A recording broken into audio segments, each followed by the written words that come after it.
If you keep up your present disciplines and keep up the present pace that you're on, where will you be in 5 years? Boy, it's easy to say, hey, I haven't really thought about that. So now make this note. In 5 years, here's the probability. You will either arrive at a well-designed destination or an undesigned destination. Well-designed or undesigned. And I promise you, 5 years from now, you really don't want to arrive at an undesigned destination.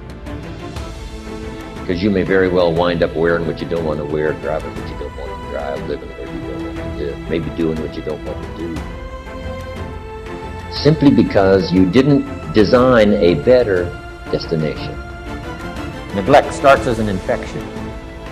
And if you don't take care of it, it becomes a disease. And one neglect leads to another. And the worst of all, when neglect starts, it diminishes our self-worth, our self-confidence, our self-value. You say, well, how can I get back my self-respect? I'm telling you, you don't have to go to 29 classes. All you have to do is start the smallest discipline that now corresponds to your own philosophy, like I should, and I could, and I will. No longer will I let neglect stack up on me so that I will have the sorry scenario 6 years from now, giving some excuse instead of celebrating my progress. That's the key to discipline. Okay? Self-reliance is basically counting on yourself, taking responsibility for whatever happens to you, knowing that you have consciously made the decisions that are now affecting you, knowing that what is happening now, today, is the direct result of your activity, what you did yesterday.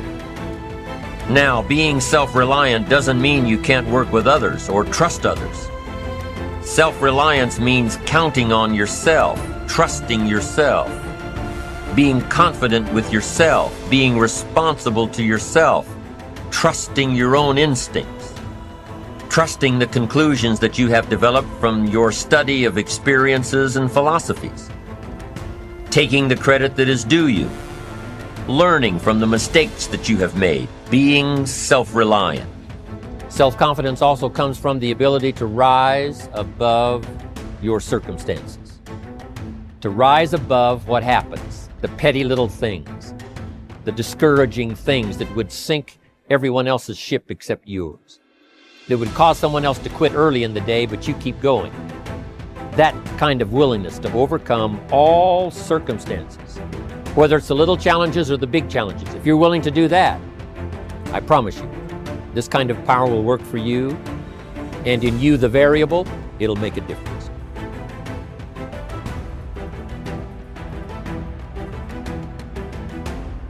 Notice how you feel. If you are hesitant, resistant, or just don't want to change, ask yourself why. What old belief are you holding on to? This is not a time to scold yourself. Just notice what is going on and what belief rises to the surface. That is the one that has been causing you a lot of trouble. Can you recognize where it came from? When we do our affirmations and they don't feel right or nothing seems to happen, it's so easy to say, oh, affirmations don't work. It's not that the affirmations don't work. It's that we need to do another step before we begin the affirmations. Repeated patterns show us our needs. For every habit we have, for every experience we go through over and over, for every pattern we repeat, there is a need within us for it. The need corresponds to some belief we have. If there were not a need, then we wouldn't have it, do it, or be it. There is something within us that needs the fat, the poor relationships, the failures, the cigarettes, the anger, the poverty, or abuse, or whatever it is that's a problem for us. How many times have we said, I won't ever do that again? And then before the day is up, we have the piece of cake, smoke the cigarette, say the hateful things to the ones we love, etc. Then we compound the whole problem by angrily saying to ourselves, oh, you have no willpower, no discipline, you're just weak. This only adds to the load of guilt we already carry. It has nothing to do with willpower or discipline. Whatever we are trying to release in our lives is just a symptom, an outer effect. Trying to eliminate the symptom without working on dissolving the cause is useless. The moment we release our willpower or discipline, the symptom crops up again. I say to clients, there must be a need in you for this condition or you wouldn't have it. Let's go back a step and work on the willingness to release the need.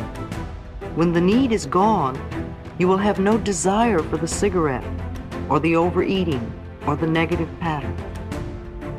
One of the first affirmations to use is, I am willing to release the need for the resistance or the headache or the constipation or the excess weight or the lack of money or whatever. Say, I am willing to release the need for. If you are resisting at this point, then your other affirmations cannot work.